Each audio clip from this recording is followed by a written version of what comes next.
What's going on, and welcome back to another video. So today we're going to be working on the E36 M3, and we're going to be installing a short shift kit from Ireland Engineering. This is going to be a pretty basic and straightforward install just because we are just doing the rod up here and we're not changing out everything down below. But this is going to be a pretty moderate upgrade and it's extremely affordable. I will make sure to put the link for this item down in the description below for you to check out.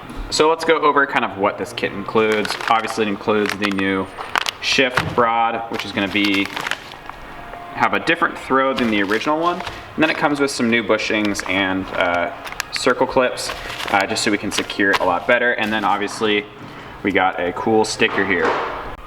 Now to get started with the install, we're going to need to put the car up in the air just slightly so we can get underneath to access any bolts. Now, before we start taking everything apart, I want to show you guys the replacement rod that we're going to be installing. So now I'm going to show you guys the throw of the original shifter. As you can see, we're in first gear, neutral, and now to second. We'll go from second to neutral up to third, and we'll go from third to fourth. So as you can see, we have quite a bit of throw here. Not terrible, but we want to make this a little bit shorter so we can make our shifts smoother and faster. And now we can start to remove the shift knob and the rest. From here, for most cars, you're just going to want to pop the shift knob off and kind of give it a good quick jolt, and the shift knob should come off. And then you can start by popping up these plastic clips for the shift boot. There are two of them, two on the bottom, two on the top. So it's just giving this thing a nice good tug. Whoa, don't need those on. Should be able to pop this thing off just around like this. Pull this thing off. I do have an illuminated shift knob, so you just have to disconnect it, which I already did. And then from here, you can now remove the rubber boot that's here, which again, just kind of comes out from underneath.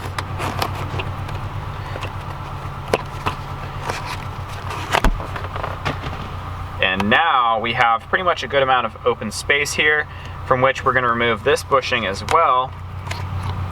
And once that is off, now you should be able to see all the way through to the ground below. So now that you can see a little bit more down below, the clip is going to be on this side, and you're going to want to remove that clip in order to make the upper shifter rod here free from that selector rod down below that you can see that's kind of going towards the front of the car. So once you get under the car, this is going to be the clip that you're going to want to remove. That runs perpendicular to the shift rod here. This is pretty simple. You can get it with your fingers, but using a little flathead screwdriver does help. Once you get this broken free, then you can slide the rod out from down below. The best way to do this from below is to try to get a pry bar or some sort of screwdriver to pull that little rod out from below. You do have to finagle it a little bit, but it does pop out sort of with ease. And then from here, you're going to need to get some pliers that help take those circlips off. And there's going to be one holding in the shifter rod here. Now, the next step here is you're going to want to get a little flathead screwdriver in between these two plastic rings down below, sort of right there. And then you're going to want to rotate it clockwise while turning the shift rod clockwise. And that's going to allow it to kind of expand these plastic holders, and then you're going to be able to pop out the rod directly up. So the screwdriver method was not working, so we got some needle nose pliers. Shove it in two of the slots, and as you turn this, you can turn it around and slightly pull up on the shift rod, and it just pops out. Using needle nose pliers is 100 times better than trying to do a screwdriver. So here we have the original BMW shifter, and then we have the aftermarket. Based off the height, this is definitely going to sit a little shorter, and the length between the fulcrum of the shifter is actually lower on this one. It actually sits kind of like right here. So that's where we're actually going to gain, is that percentage difference between the linkage on the bottom and that top one. Those two differences is where we're going to shorten the throw of the shifter. So Alex came up with a great example here. So you got your shifter, right? That's the broom. This is where it mounts. This is the fulcrum point. That's the fulcrum point. So you had to go that's the original one. See how long that thing has to move up there? Now we shorten it down low, and now we move less up top. They just got blown away. Blown Got away. blown away. So that's basically what's happening over here, is just like where Alex's hand was, we're moving it farther down so that the throw is shorter up top. So after a little kind of playing around with the bottom, it was definitely difficult to get the blue collar in, but what I did notice is what was required was removing the bottom rubber gasket that goes around the blue ring, just because it creates a little too much friction and it's a little too tight in the tolerances. So removing this bottom one allowed the whole blue kind of collar and holder to slide in a lot farther. Thus, I was then allowed to get a circle clip that comes in the kit around the bottom, so now it will not come up or down. It's a lot more secure. Then from there you can slide your selector rod back into the bottom hole and reinstall that C-clip on this side, on the passenger side, and now you should be good. And now we basically just want to row through all the gears, make sure that you have it all set up just fine, and that you're not going to have any issues. Once from that point, you can now reinstall all of the interior pieces, the rubber boot and the shift boot and the shift knob, all back in the order that you took it off. Now that everything is all put back together, I can show you guys the difference in the throw.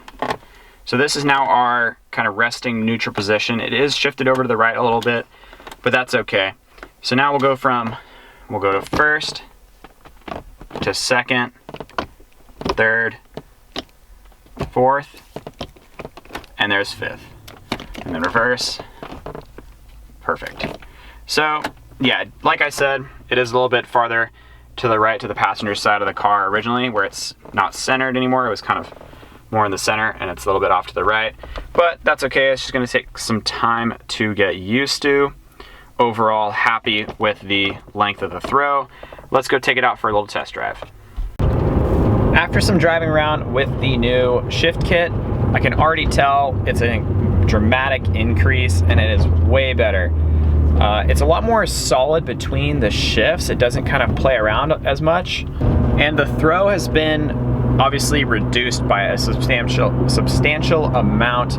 I would say it's about a 30 to 40% reduction in throw, and I think that's a great amount. Still gives you a little bit of play, so you don't feel like you're kind of driving too much of a race car, but it still feels kind of sporty and allows it to be still daily drivable. It's not like super aggressive, but as you can tell between the shifts, it's obviously way better. Right now we're in second and there's third, so it's definitely still has some throw to it, but it is not, like I said, too dramatic. So that's gonna be pretty much it for the video. I will be sure to link these parts down in the description below. I believe they're still on sale from when I bought them. So I think it's like $45 for this shift kit. So pretty good price and not that hard of an install. So that is gonna be it. So thank you all for watching, and I'll see you all on the next one.